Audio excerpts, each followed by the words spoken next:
in a little bit. My name is Dave Ridpath. I'm an associate professor of sports business at Ohio University. And welcome to our panel presentation this morning, Elite Sport and College Education in the U.S., a dysfunctional marriage with a question mark. And maybe we can answer that question today. I have extensive experience at several NCAA National Collegiate Athletics Association Division I institutions. We have a very distinguished panel here today. But I wanted to start and kind of warm up the audience and the panel with just a small film clip, about 5 minutes, if we can go ahead and run that real quick.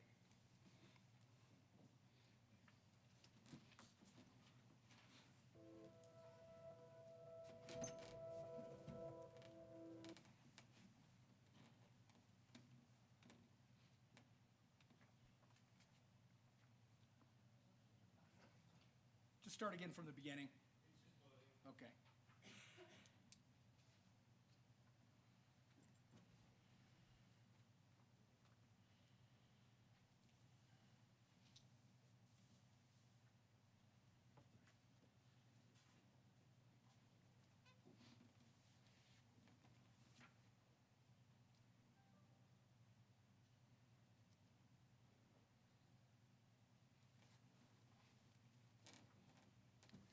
Say a watch pot never boils, so we'll just wait another second.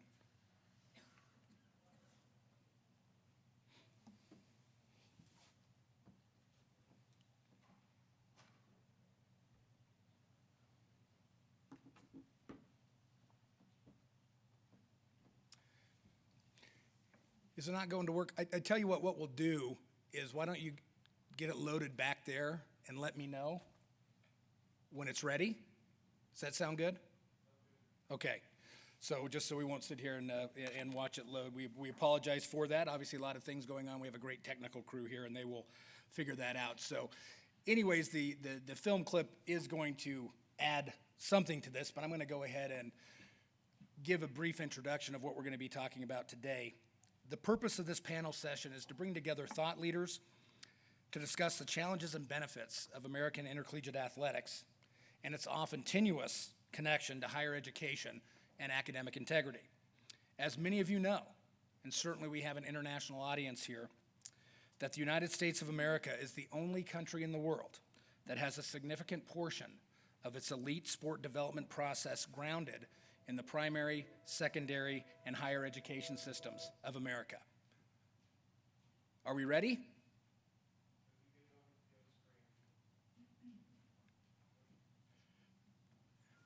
Well, then to continue, one more brief comment.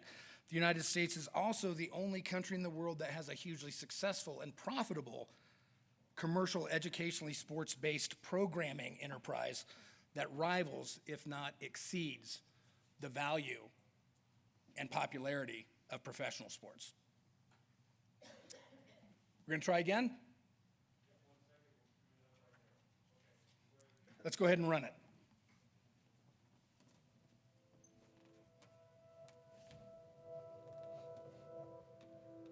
Good morning, Tallahassee. Forecast today, 90 degrees and sunny, perfect game day weather. Only 6 Saturdays a year matter here, and this might be the most important one yet. With the national spotlight on us, it's time for Florida State to show the rest of the country what college football is supposed to look like.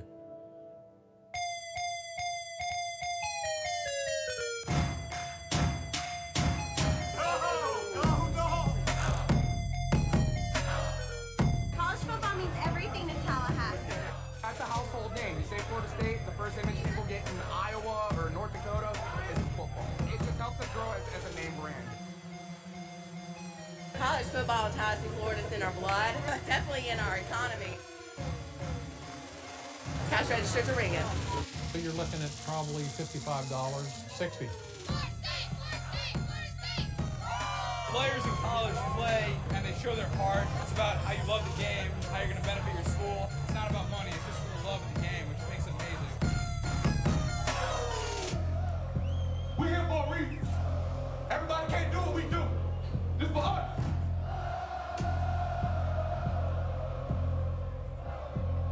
Everybody else at home, what we doing. We out there grind. Think about that stuff, man.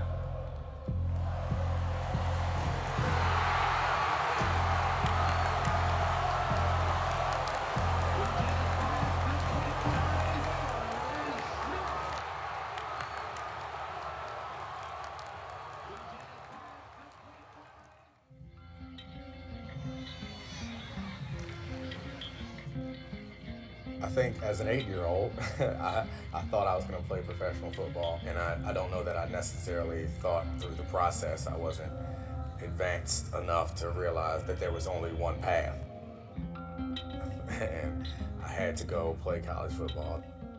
I had no options. I wanted to play in the NFL, and the NCAA is the best farm club for the NFL. You have a choice always.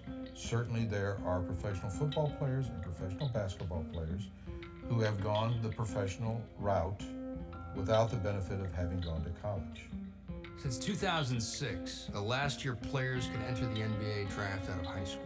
Only 3 U.S.-born athletes in basketball and football combined have been drafted to the pros without playing in college. The NCAA's got kids trapped. Football players, basketball players, you want the path to the pros, you've got to come and play for us and play for free. Thank you very much. Over 1,200 universities and colleges have united as members of the National Collegiate Athletic Association. Together, they set the rules of the game for college sports. Living by those rules are the student athletes. For their talents, student athletes are given a free education and a chance to showcase their skills. In exchange, they must abide by a code of amateurism, prohibited from accepting any kind of payment or benefit beyond their scholarships.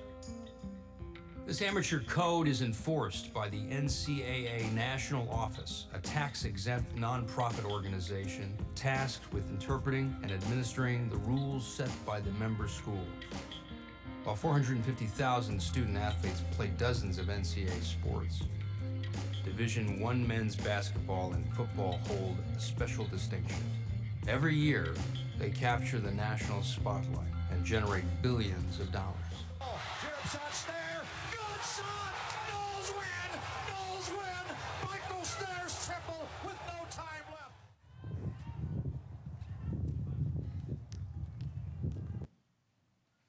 Okay, so that gives you a little bit of a, gives you a little bit of an idea of the popularity of American college sports.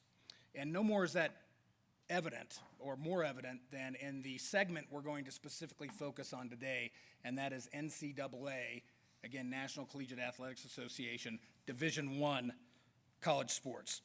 While there are other intercollegiate athletic governing bodies and lower divisions of competitions within the NCAA itself, it is Division I athletics that drives the largest share of popularity and revenue. Here's a fun fact, mainly for our Europeans in the audience or international attendees. Of the 20 largest outdoor sports venues in the world, and we need to take out our auto racing venues for those of you from the southern part of the United States, but you'd say your normal field sports playing venues. Of the 20 largest stadiums in the world, 10 of them are American college football stadiums. None of them are National Football League stadiums, and that's pretty interesting given the popularity of the NFL, certainly worldwide, and obviously with the signature event of the Super Bowl. It's amazing to think that on college campuses in America, you have 10 stadiums that are over 100,000 seat capacity and rival some of the largest soccer and cricket pitches worldwide. Given that some of these stadiums are even in smaller towns and communities, it makes it even more remarkable. But it also underscores the popularity and commercial utility of intercollegiate athletics in America. But make no mistake, there are problems. This is not a perfect system. Many of the issues that we are going to talk about today and discuss are not unlike the issues that we've been talking about here at Play the Game for the past couple of days, talking about organizations like FIFA, UEFA, other national governing bodies that have issues. Many of these same and similar issues are going on in our intercollegiate athletic system here in America. But there have been no more, or there have been many requests and pushes for reform the past 10 years of intercollegiate athletics in America than in the previous 100 years combined. A large part of that effort for reform and change in our system that is now more than over 100 years old, as I mentioned, is coming from the athletes themselves. And it's fitting that we talk about intercollegiate athletics today, where the theme is athletes' power on the rise, because American college athletes are wanting to take more control. They want more representation in the process. They want more ability to control things within the system that they're giving so much to. Some of the problems that are going on. Obviously, I've mentioned that athletes, in many ways, are getting few rights in comparison to other American college students. Many head college football and basketball coaches are making close to $10 million a year in base salary, so that doesn't even come up to what they're actually getting in value. Paradoxically, and somewhat strange to certainly the international folks in the audience, the athletes do not get paid or are able to seek remuneration beyond an actual athletic scholarship that pays for tuition and other expenses. This also includes, and if you've been in America the past couple weeks, it's been major news, this also includes the inability as of today to be able to profit off their own body, their name, image, and likeness, to be able to do endorsements, those types of things that you see with many other athletes. So in essence, the NCAA actually even owns the college athlete's body. Essentially, and most tragically though, I should say most tragically, the often touted promise of a college education is many times not delivered. We have an increasingly academic eligibility driven environment that often replaces access to a transformational college education that can benefit the athlete for the next 50 or 60 years of their lives, rather than just being a commodity for 5 years while they're in college. The industry is replete with academic scandals and academic fraud. The public and government are questioning the amount of spending on college sports when higher education in America is underfunded. A lucrative black market exists that exploits the athletic utility of the athlete to go to specific schools, and believe it or not, even famous movie stars have gotten in the act with the recent Varsity Blues scandal, if you're familiar with that, and that exploited special college admission access for athletes so that many rich people could buy those slots so their sons and daughters could get into elite colleges and universities. These are just a few issues plaguing American college sports, but also the focus, and as you saw in the film, Schooled the Shame of College Sports, the focus on the commercial utility of football and men's basketball has led to many other sports being eliminated on many campuses. And since American higher education is part of our elite sport development system for our Olympic and national teams, that in turn is damaging our ability to be competitive in international sports, because we're dropping so many sports and focusing the money and access on those two commercial sports that you saw there on the film. It is clear that there's a needed environment for change and seeking potential new ways of elite sport development in the United States within and away from the educationally based model as it is structured. Personally, I think it's not a matter of if it will change, it now is a matter of when. This panel will discuss the current state of educationally based sport and elite athlete development in the United States, with a focus again on the National Collegiate Athletics Association's top division, commercially profitable division, Division I athletics. We have a very distinguished panel with us today. Not only am I the moderator, I also get to do a little bit of a presentation. So fortunately for you, you get to hear me speak another few minutes. But I'll be talking about current issues and historical perspectives on American intercollegiate athletics, which should set up for a very lively and interesting discussion. When the presentations are done, I will act as a moderator for questions for the panelists and certainly open it up for questions from the audience, which I think could be very exciting, given that many of you may not have the familiarity with how our system works. I know we have a coffee break coming up at 10:15, I believe for 15 minutes, and then we'll reconvene back in here. We might get through all the presentations before the coffee break. If not, don't worry, we'll pick up the presentations after the coffee break, and we should have plenty of time for questions. Let me introduce our distinguished panelists.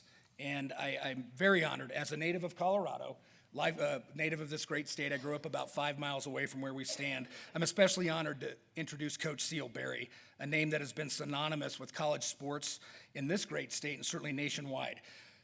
Ceal is currently the Deputy Athletic Director at the University of Colorado, but most noteworthy, and she's doing a great job as Senior Associate AD, but most noteworthy, she was head coach of the University of Colorado women's basketball team for 28 years. She was a real pioneer and leader in women's college athletics, one of the fighters for gender equity in college sports. While head coach of the Colorado Buffaloes, she won 9 conference championships and coached in 12 NCAA Division I basketball tournaments. Ladies and gentlemen, Ceal Barry.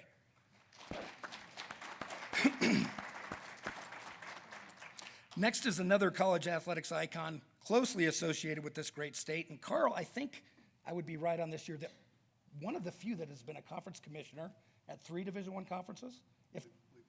I think the only one.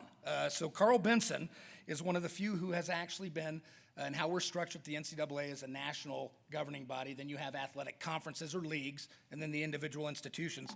Karl has been a 3-time Division I conference commissioner at the Mid-American Conference. I'm at a member school of the Mid-American Conference right now.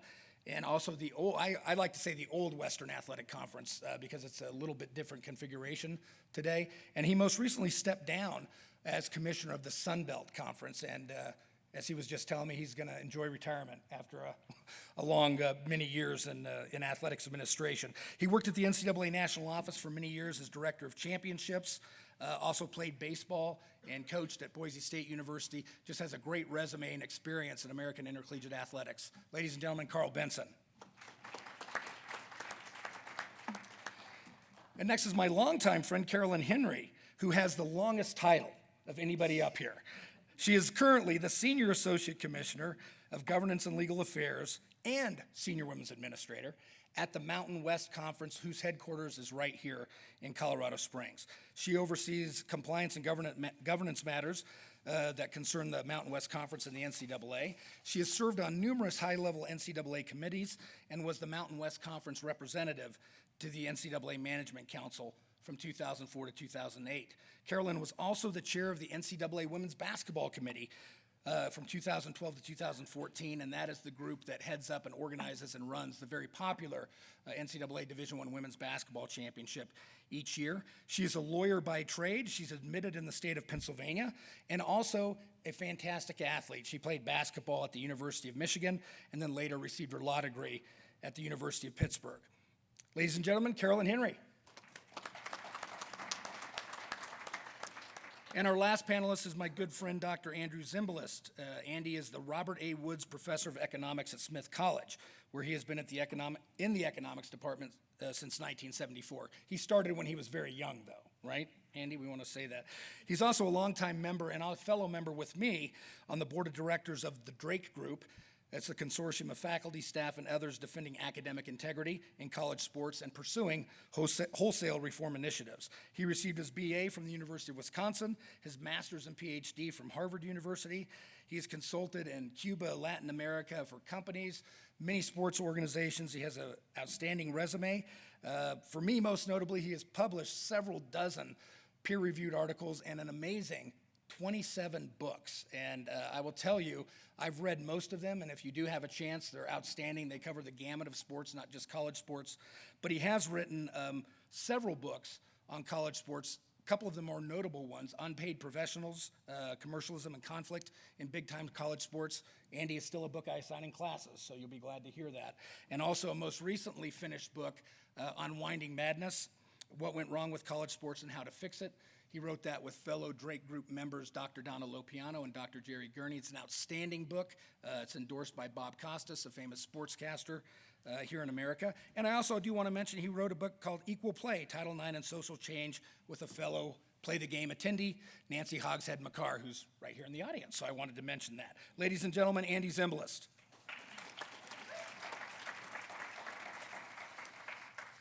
So now I'm going to go on to my presentation, and that should tee up a lot of the other presentations and certainly questions as we go. You know, honestly, as you look at it, the experiment of intercollegiate athletics or even educationally based athletics for elite sport development was almost more of an accident than a plan.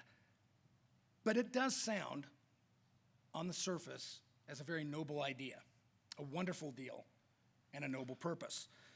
Given that elite sport development and athletic success is paramount in any elite sport development system, there is a natural clash, as you can imagine, with academic primacy and academic integrity, given that elite athletes have to meet certain academic benchmarks to be able to compete. Historically, the athletic goals of winning and revenue generation have often won out at the expense of academic integrity. Maybe it's time to recognize the potential negative effect that high-profile, commercialized sports have on educational primacy in America, and that's what I want to talk a little bit about.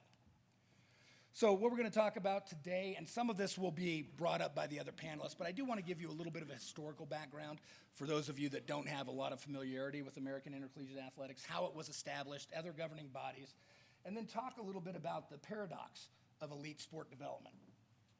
And then I want to focus on three things that I think absolutely need to change if we're going to continue to have educationally based sports in America.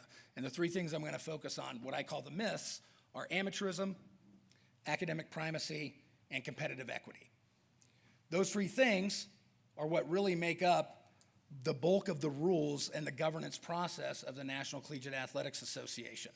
And I know I've been to a couple presentations already and talking about, our governance rule book. I think it was in Poland, said it was 188 pages. And others said, it's 200 pages. Our rule book, Carolayne, correct me, 450 plus pages?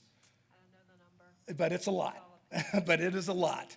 And it's a very thick book and very difficult to follow all those rules. And then we'll talk about some current issues, changes, and maybe some potential new models.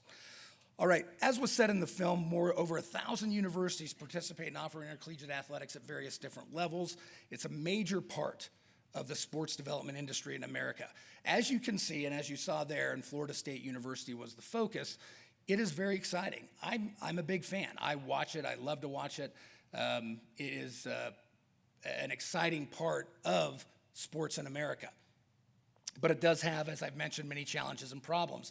But the consumer appeal continues to develop, and that drive for winning and revenue generation to continue to enhance that commercial appeal has caused many issues.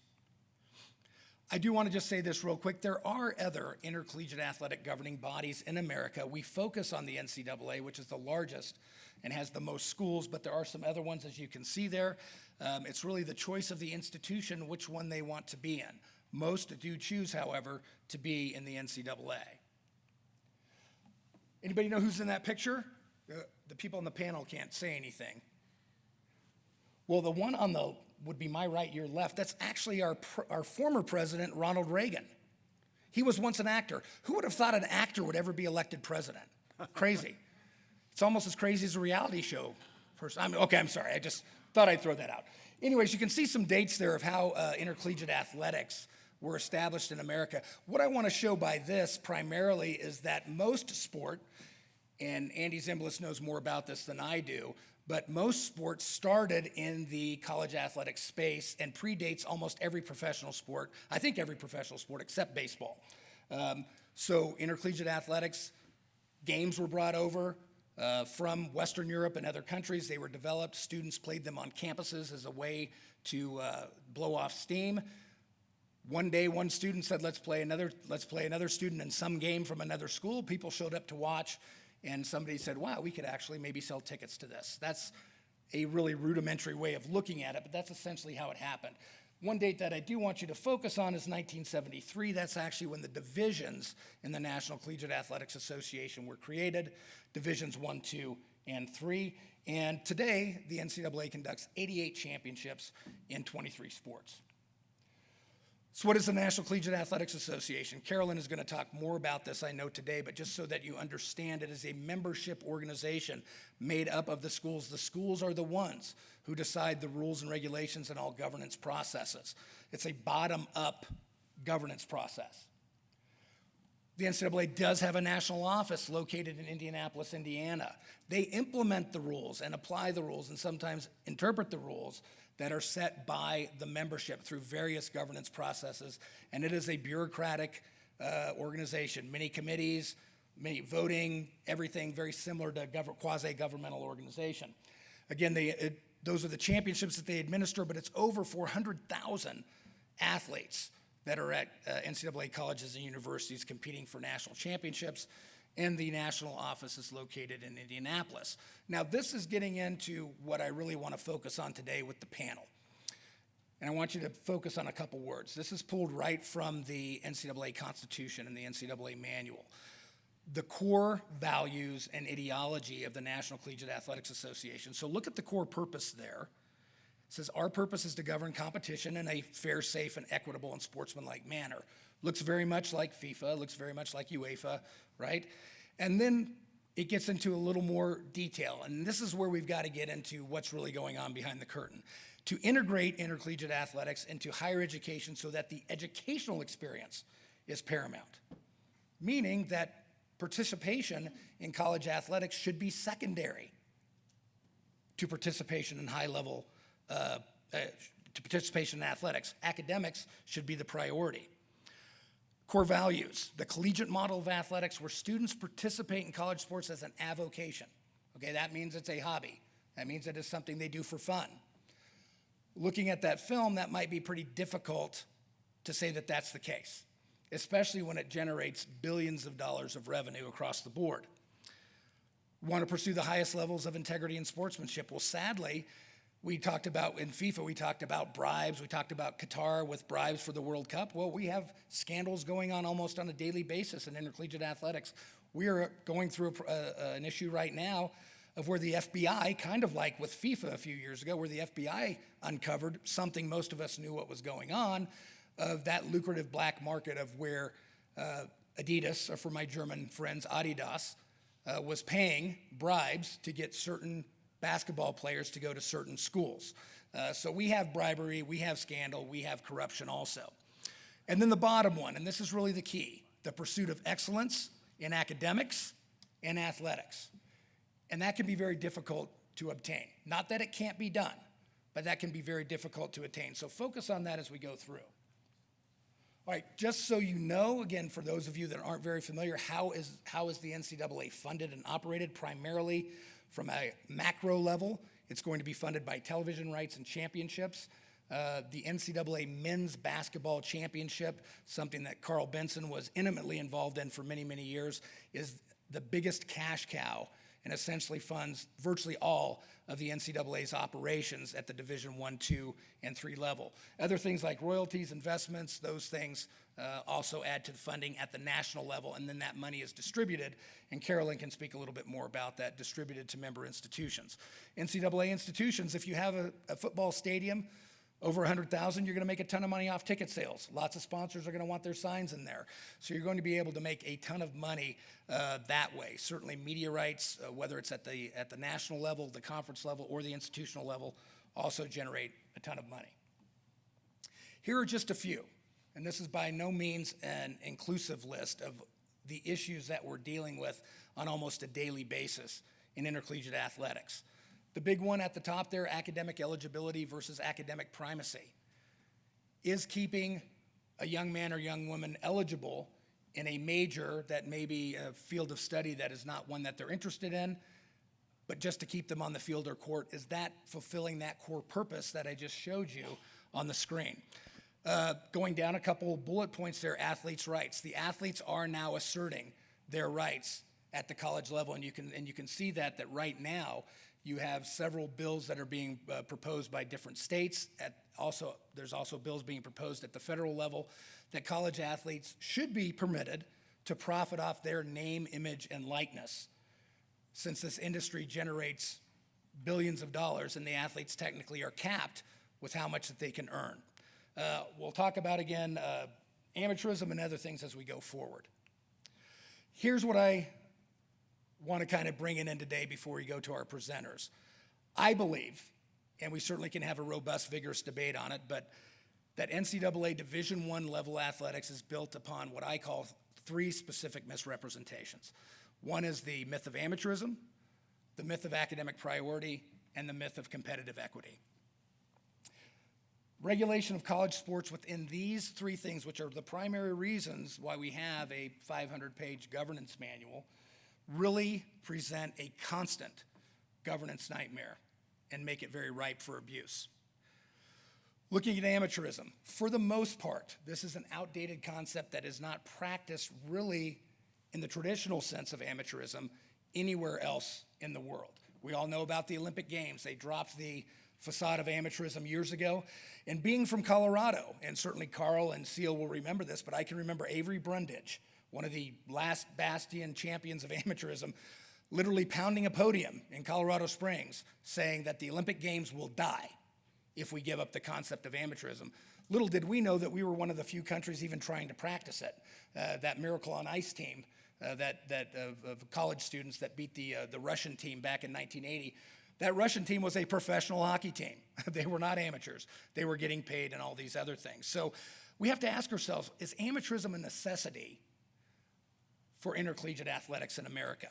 And then what's the definition of amateurism? Well, technically, the definition of amateurism, and Andy Zimbalist will fill us in on this even better, is that you're getting paid a salary or remuneration for participating in that sport.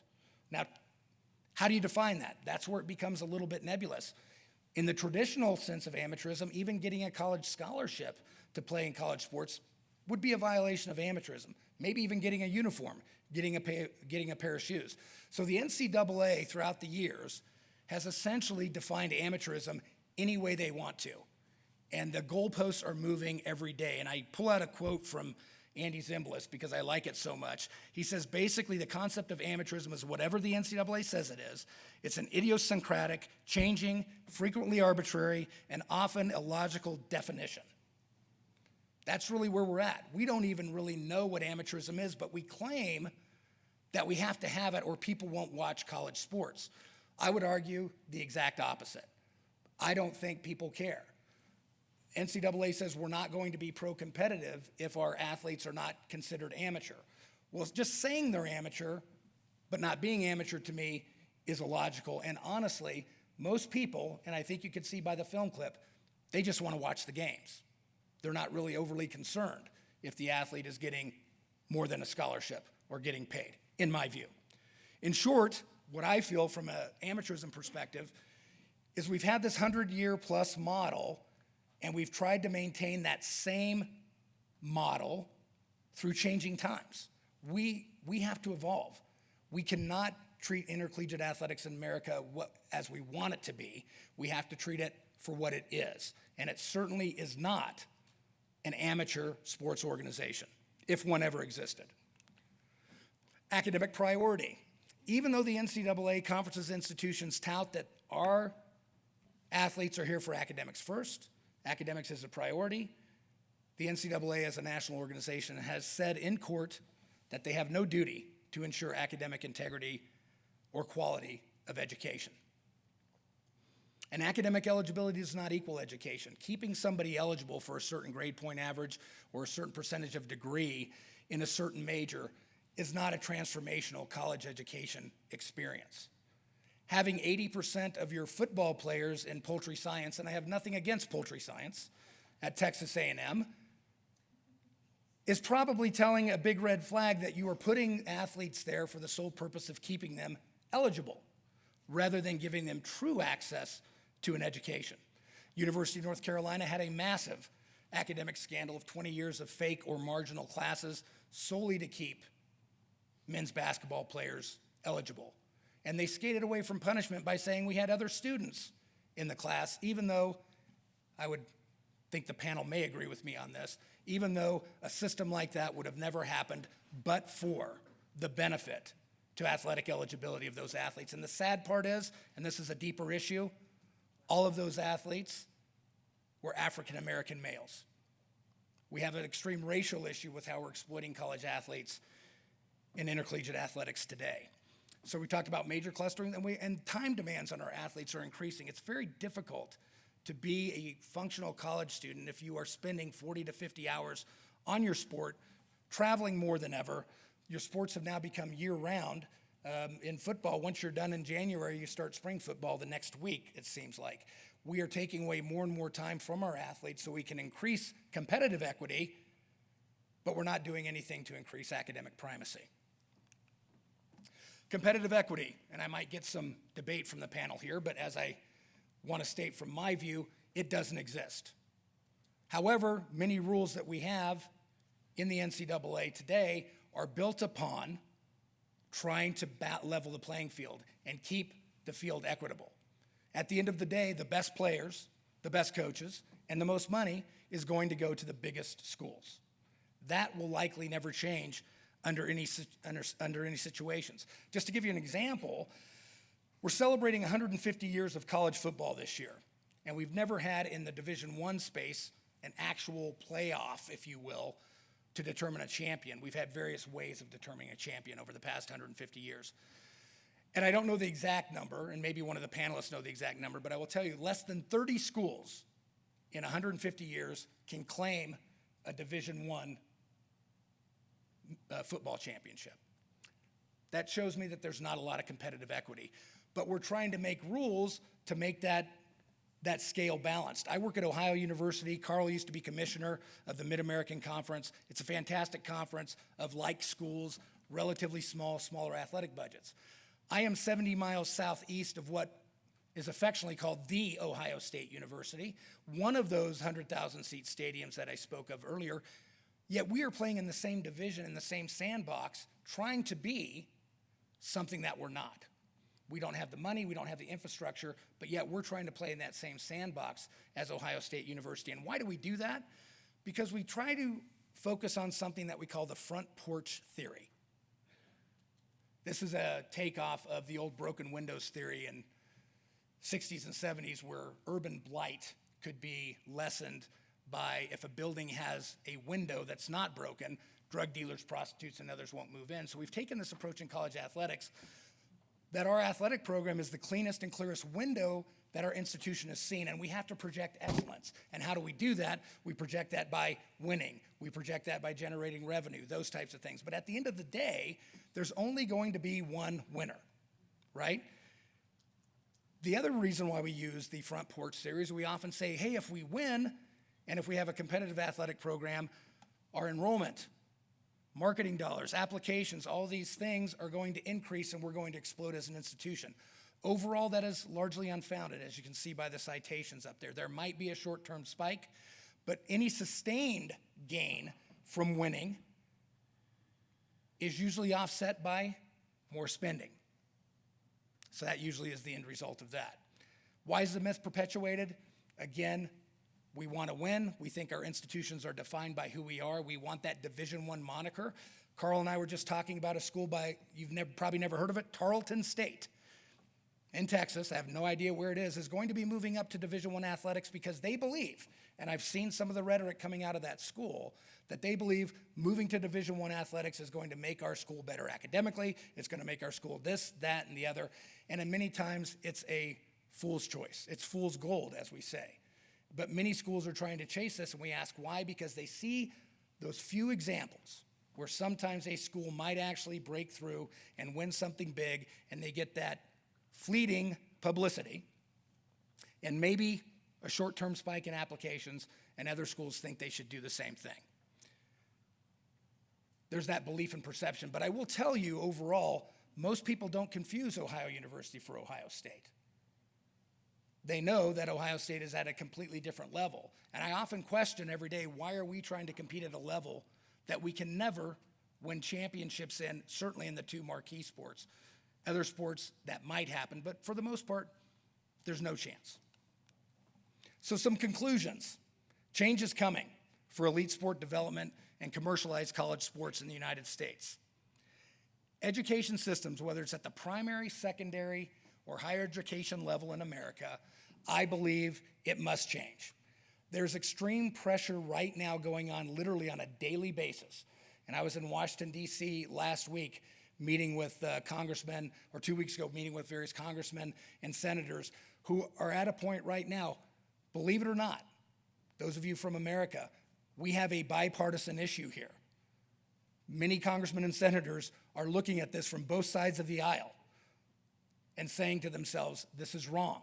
The college athlete is being exploited. We're not focusing on education. This is a system that is not doing what it claims to be doing. And certainly, a national governing body should not have ownership. An institution should not have ownership over an athlete's body.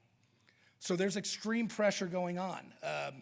My colleague with the Ohio State Sports and Society Initiative, Chris Canesters, yesterday in his presentation with his outstanding research, that there is a public perception now of up to 50% of the public now actually believe college athletes should be paid a salary. There is a twist and a change with the way college athletics are viewed in America. There are many groups out there. Andy Zimbalist and I are members of the Drake Group, and we have been pushing for now close to 20 years and have made some great gains in intercollegiate athletics reform. There's the National Collegiate Players Association, which is headed up by Ramogi Huma. They are the ones that are pushing very hard, and I think very successfully, on the name, image, and likeness aspect. They were the ones, the main voice behind the bill that was just passed in California to allow college athletes in America to profit off their name, image, and likeness. So the changes are coming from all sides, and we have to look at ourselves.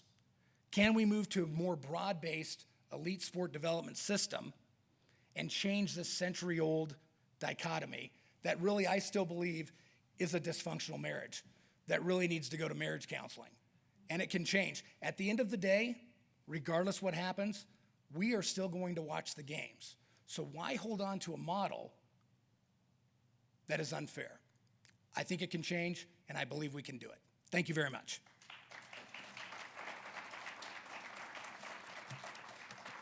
And with all that, Ceal, are you ready? Come on up. Ready. My colleagues and I were fidgeting. We've had coffee. You got us so fired up, we can't wait to talk. So my name is Ceal Barry. I've spent the last 47 years of my life walking on Division I college campuses. I'm really excited to be here this morning.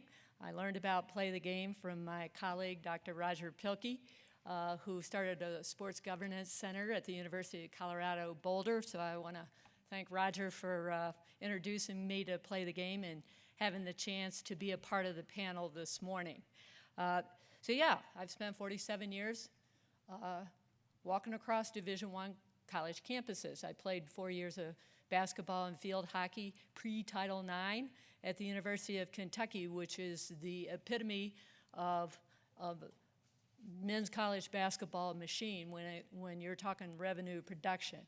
After graduation from Kentucky, I took a chance on coaching and went up to the University of Cincinnati and started a basketball coaching career, spent 6 years there coaching Division I basketball, and then went to the University of Colorado, coached 22 years, and decided to get out at the ripe old age of 49 years old. Not too many people get out of coaching at 49 when the salaries are escalating, and we were probably top 10 in the nation, averaging quite a few fans. Things were good, but I didn't really like the culture and the direction that the sport was going, so I got out, and I thought I'd go in the administration, and boy, was I shocked when you talk about culture and direction.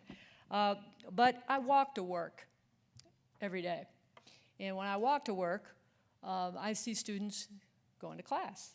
Their 8 o'clock class, or if I'm late, they're going to their 9 o'clock class, and I'm walking across campus. I go through campus, and I go, oh, there's what some of our staff calls the NARPs, the non-athlete related people. The students that aren't athletes, and I listen to them, I hear them, I get upset at their language. I'm right behind the 19-year-olds when they're walking. And as I get through campus, I eventually get to the football field and the practice field. And I know our football team's schedule. They play on Saturday. Sometimes they play Friday night, as we did recently against Oregon. So they'll have Sundays off, which I know they enjoy. But Monday morning, they're back at it. And when I get there, if it's 8:45, 9 o'clock, I'm thinking, because I'm a slow walker, their alarm went off at 5:30. They had to be at the football facility at 6 for a mandatory meal that's controlled by our 3 nutritionists. After their mandatory meal, they go to one of 12 different meeting rooms and meet with their position coach. So if they're a linebacker, they go to the linebacker room. If they're a defensive back, they go to the defensive back move. And then if so on and so forth. So they meet another 45 minutes, and then they go into the training room. They go into the training room. If they're injured, they have ultrasound, they get taped, et cetera, et cetera. Eventually, they make their way to the locker room. They get to the locker room, they get dressed and go out on the field. They have been up for 3 hours, not non-countable, right, Carolayne? It doesn't count per NCAA rule. What the NCAA counts is 20 hours of practice. So then they go on the practice field, and they're fired up, and as David mentioned, it's exciting. I walk by them, and coaches are over here, and they're getting them, footballs are flying, and they're getting fired up. We got a big Pac-12 game on ESPN over the weekend. When they're finished, they go to meal number 2. After they take a shower, get dressed, meal number 2. Now it's 11:30, and they can go to class. It's mandatory NCAA rule. They're required to take 12 hours, which is 2 classes on Monday, Wednesday, Friday, and 2 more classes on Tuesday, Thursday. That's not too much. I mean, that's okay. That's considered full-time. If they're nearing graduation, which most of them graduate, they'll take 15 hours. But most of them, and the reason they graduate, they go to 5 summers worth of summer school. They go to summer school prior to their first year of enrollment. They go to summer school after their first year, second year, third year, and then usually after their 4th year, unless they're a redshirt, they're gone. So they're taking an additional 30 hours during the summer. So yes, they're on track towards graduation. After they're out of class, let's say it's 3:30, 4 o'clock, they're out of class, then they are with tutors, mentors, academic advisors, and then conceivably they have a meal on their own. They will have a leadership meeting at night, et cetera, et cetera. Student athletes, I'll be honest with you, they're not clamoring for more money as much as they're clamoring for their time. They are tired. More than anything else, our student athletes are tired. Now that's football. I would say that there is a definite separation between football and basketball. At my institution, we don't have baseball, but there's a definite cultural difference between what goes on in women's sports and what goes on in football and basketball. And I would say the cultural difference with a sport like men's cross country, men's tennis, men's golf is more aligned with the women's sports. Our women's sports, and first and foremost, because they don't grow up thinking they're going to make millions and millions and millions of dollars playing professionally. The women never think about it. In the WNBA right now, they're lucky to have their health insurance paid for. The women in the WNBA and collegiate basketball, I used to tell my players, you're going to have a better experience in terms of your travel, in terms of the clothes that you wear, the shoe contracts that you have. You're going to have much better experience on the collegiate level than you're going to have on the professional level in women's sports, because there's not the same revenue to support women's sport programs at the professional level. So by and large, the women athletes are choosing the majors they want to major in. They're thinking about postgraduate education. Their grade point averages, all of our women's teams, we have 10 women's teams. I think 100% of those women's teams have cumulative grade point averages above a 3.0. This is not a missed class time issue. Our ski team misses the most class of any sport program at the University of Colorado. They miss a lot of class. Our golfers miss a lot of class because country clubs don't give up their golf course Friday, Saturday, and Sunday for collegiate golfers to play golf at this time of the year. It's for people like me to play golf at this time of the year. Golfers play golf, collegiate golfers play golf on Monday and Tuesday. So football is not missing the most amount of class. Football charter flies out on Friday and charter flies home on Saturday. They are in their hometowns more than any other sport program. So the issue isn't whether they can go to class. I believe the issue is they're really tired. They don't have the freedom throughout the day. And this is where I want to get into where does it rest? Where does the problem, the issue rests on the shoulders of the college coach. And I think I can say that having done it for 28 years. Students listen to their coach. The coach has ultimate control on what the student does, where they go, whether you give them enough time to sleep, whether you give them enough time to study, whether you keep them beyond the mandatory 20-hour rule. I coached a team, and in basketball, you're playing 2 times a week. In football, you're playing 1 time a week. I had a student who was #1 in the chemical engineering program at the University of Colorado after missing multiple classes with NCAA tournaments, had double knee surgery. It can be done.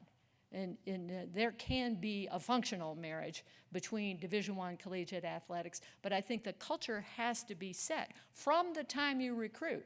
And I think coaches are doing a disservice if they recruit student athletes whose academics aren't in line with the institution that they're recruiting them to. It's unfair to bring a student into an environment where they're not going to be successful. It's not fair to the student.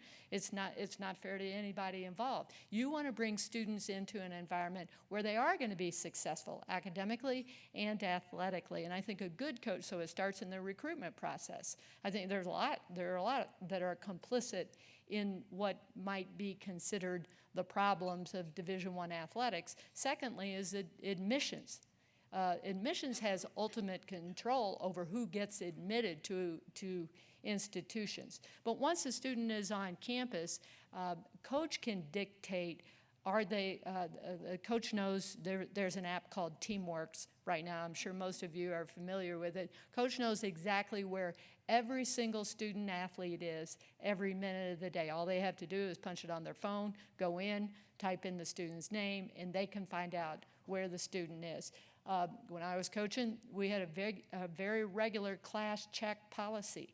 We had a very clearly communicated policy on if you miss class, what that policy is in terms of competition. And I think coaches have the most leverage in terms of if you don't attend class or if you're not passing your classes, then you don't play over the weekend. It's really simple. But how come coaches don't do that? Across the board, some coaches do. There's lots of pressure to win, and I think that's obviously stating the obvious, and the salaries have escalated to the point where the risk in keeping the star player out of the game and or perhaps the star player, the best players missing class, you benching that player because they missed class, and the threat of transfer. The threat of transfer is very, very real. If the student isn't happy, they let it be known to their posse of their club coach, their high school coach, their parents, that sort of thing. The courage of the coach at that point sometimes is diminished at that point. So I would maintain that NCAA, #1, should have a little bit more control on what they're accountable. If a student is really spending 8 hours daily before they ever get to class, do we count that? And then secondly, a little bit more onus from the top down on coaches and the performance of their students academically. Great. Thank you very much, Ceal. She brings up a very good point, too, on I often said, Coach, and Karl and Carolayne, I think, certainly would agree that football was actually the easiest sport to manage when you talk about classes and things like that. Sports like golf, baseball, playing 56 games, it's very, very difficult for the other sports. Swimming, they're practicing twice a day. Oftentimes we put too much of a focus on football, men's basketball, so thank you for bringing that back. Well, now let's bring up the newly retired Karl Benson.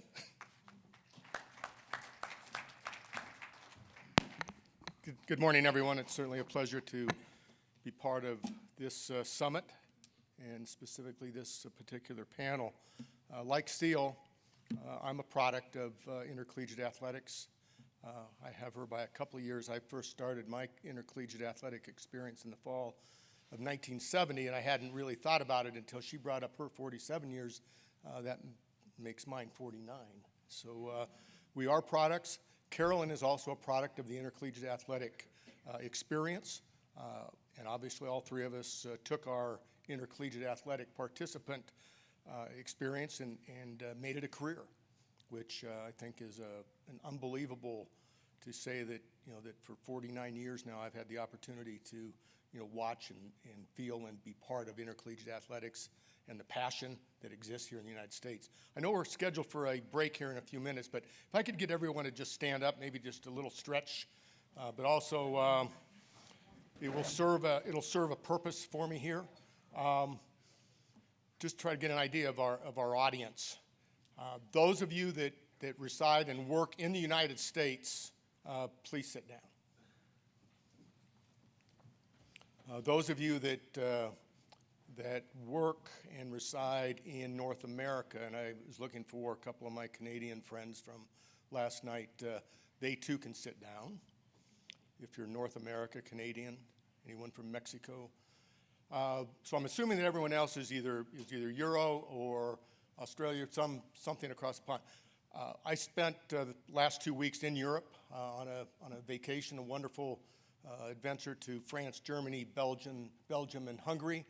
So those of you that are still on European time, I feel your little anxiety here this morning when I was looking forward to Starbucks being open before 6 o'clock this morning. So anyway, so it looks like we have a broad, it looks like it's maybe more U.S., North America than Euro, but for those of you that have made the journey, welcome to the United States. And as David said, you can go ahead and sit down now.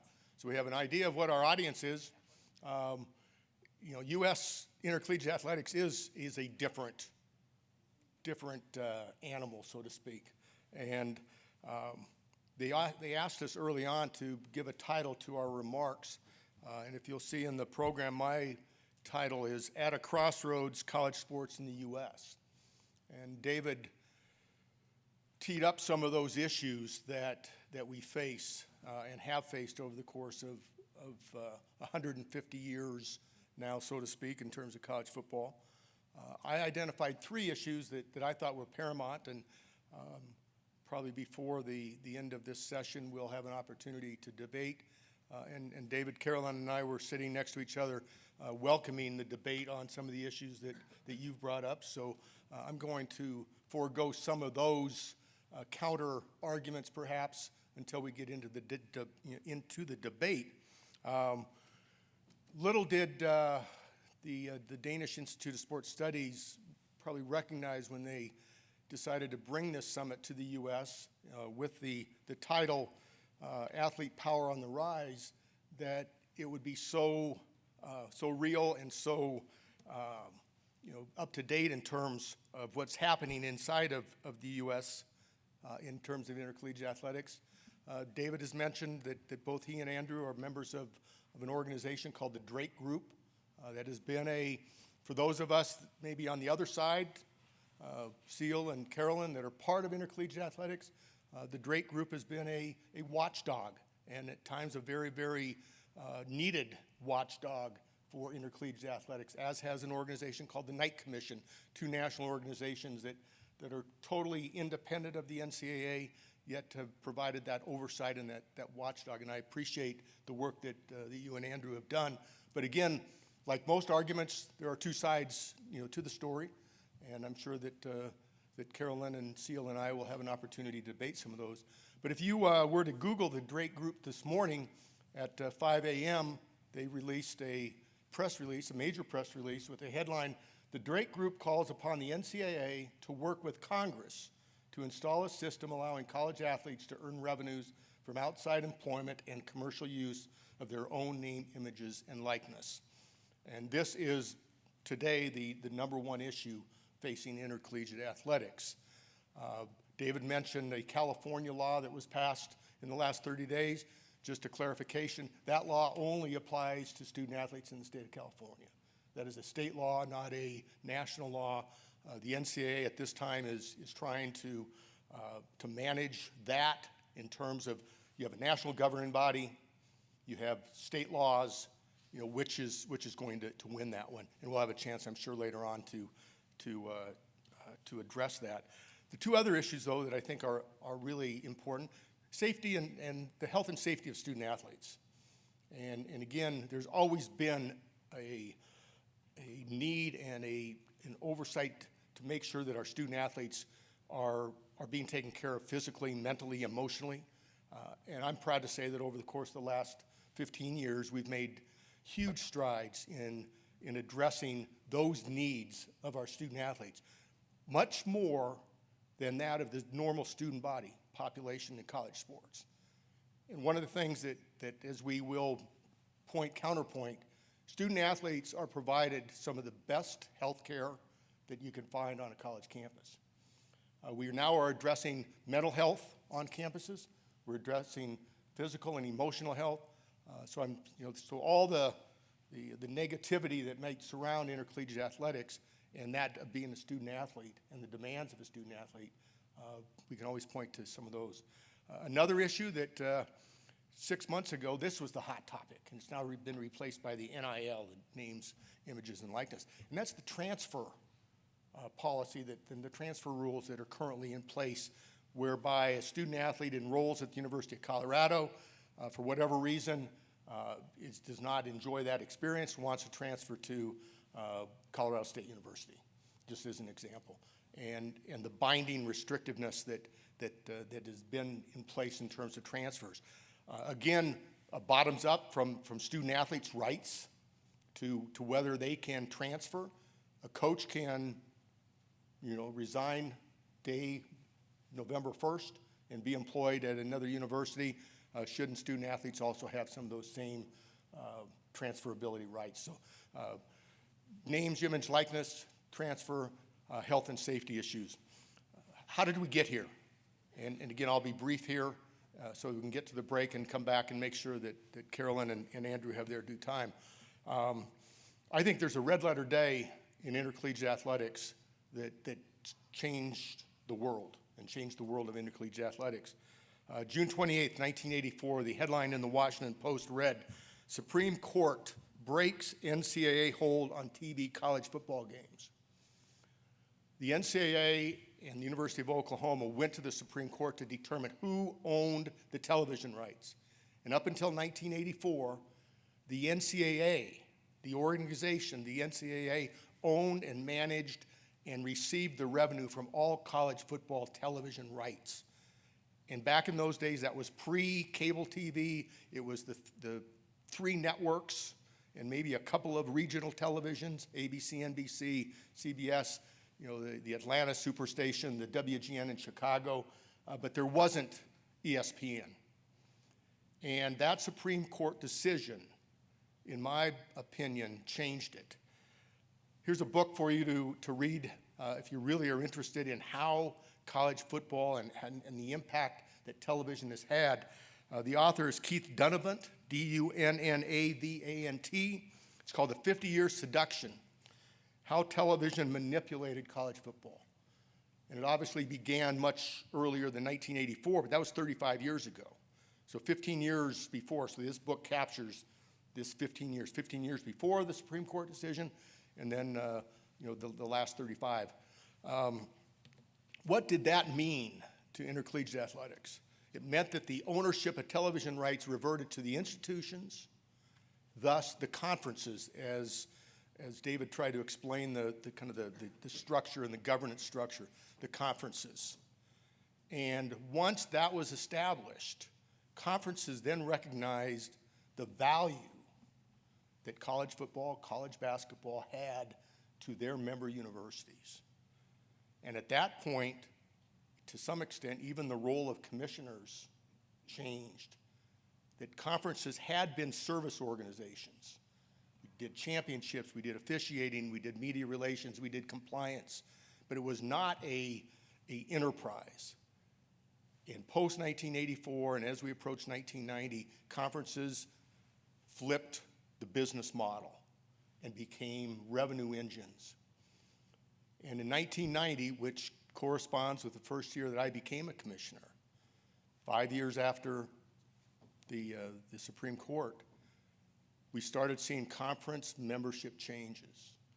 It started with the Big Ten Conference that had long been an academic-oriented group of universities in the Midwest that all shared common academic missions, added Penn State University, and immediately increased their value in the marketplace. The Southeastern Conference added the University of Arkansas and South Carolina University to become the first 12-team league. We see today 14-team leagues, 15-team leagues, 12-team leagues. Historically, conferences were geographically arranged, as David said, the Mid-American Conference, like universities that shared a common footprint. And post-1990, you started seeing those boundaries widen. The Big Ten all of a sudden gets into Pennsylvania. And since 1990 now, what we have seen is a dramatic increase in how to monetize conferences, and specifically for the sport of football. David mentioned the importance of basketball in the NCAA model. The NCAA today, ever since that 1984, does not receive any of those revenues. The revenues flow to the conferences and flow to the universities. And except for Notre Dame University that has its own television agreement, all the other, quote, major universities within the NCAA structure depend on their conferences for that revenue distribution on the football side. Ceal mentioned football is a different animal, and football has shaped these last 35 plus years. One other quote, and I think that this again captures the impact of television on football, that in 1990, when the University of Arkansas joined the Southeastern Conference, and they moved from what was the old Southwest Conference, there was 8 universities in the state of Texas. The University of Arkansas left that group to join the Southeastern Conference, which people will argue today, which is the most powerful conference in the U.S. Is it the Big Ten or is it the SEC? Interesting enough, it was those were the two who were at the forefront of this escalation and of this revenue engine. But the athletic director at the University of Arkansas on August 2nd, 1990, when Arkansas made the decision, he said, "Arkansas and Penn State are only the first of many powerful Division I programs that will switch conferences. I expect a major upheaval," Frank Boyle said. And little did we know back in 1990, how much of an upheaval there would be in terms of conference realignment, conference membership. And all of it was to maximize the revenues. Because as David pointed out, that basketball pays for all of those 88 NCAA championships on every campus of the 130 FBS, which is the major division for football. Football generates the revenue that will allow the University of Colorado to sponsor 28 sports or whatever the number might be, or Stanford to sponsor 35 sports. So as much as it's easy to point the finger at football and to blame football, football has also provided unbelievable opportunities for other student athletes, male and female, white, black, Asian. College sports has become an international sport here in the United States as well. So with that, I presume that we are ready for our break. I'll come up for a second. Okay. Here. Thank you, Karl. Yep. Let's give him a hand. Very good stuff from Karl there on closing the loop on some of the historical things, and certainly the Boulder Region's case in 1984 was a major turning point for college athletics. But I think as you see from 1990, we have the max revenue aspect of generating that money through winning, and then versus the academic primacy, that's still that scale that we're definitely fighting. And another thing to think about, and I would call on the international audience to think about this as we go into break. It's been a question that I've thought about is that we are bringing international athletes to play on our intercollegiate athletic teams. They're getting great training, playing at a very, very high level. But are we taking away slots from potential American athletes that should be able to train in that system since we don't have a lot of other alternative models? It's just something to think about.